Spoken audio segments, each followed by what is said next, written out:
Here's an update on the orange cinnamon um, clove,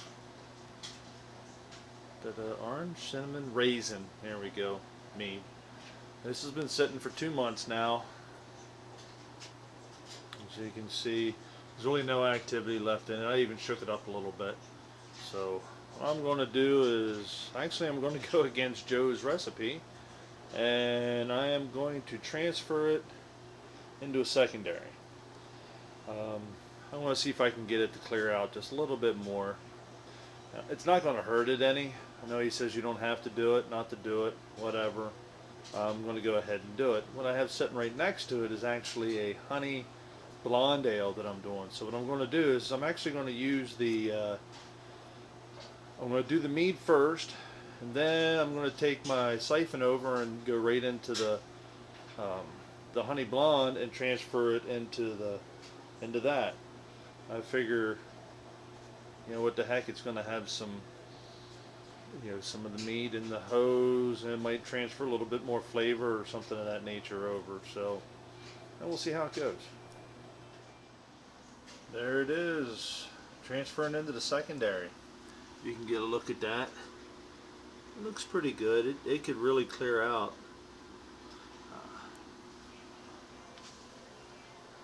There's a line, and there's how much we've had out of it. One thing that's going to be kind of interesting with this is, how am I going to get all that back out of that jug? Oh well. I'm sure we'll figure it out. The mead is transferred the whole way over into the secondary now.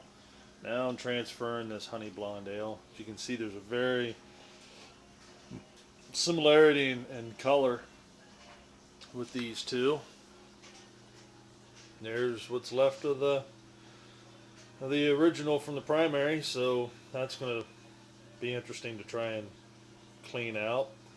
It has a very interesting smell. You can smell the honey, you can smell the raisins, you can smell the cinnamon, the whole 9 yards. So I'm hoping my little experiment with the hose and whatnot doesn't do anything too terrible bad to this brew here, because this is a beer and that of course is a mead. So I can't see as to where it will. So we'll see what happens.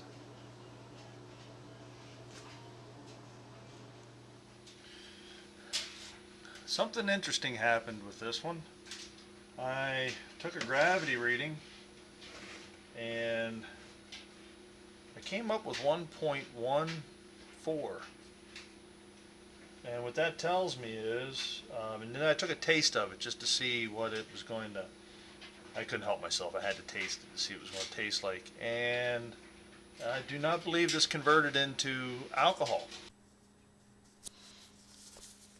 Okay, sorry about that, folks. I kind of ran out of battery. Got everything else cleaned up already. That's me asking where the batteries are. Anyways, what I was getting at was there was hardly any yeast cake at the bottom of the fermenter when I cleaned it all out. That and the fact that it tasted really sweet and honey, and the high gravity reading. Now, I didn't take a gravity reading before I started this whole process 2 months ago, but okay, we're going to try this again.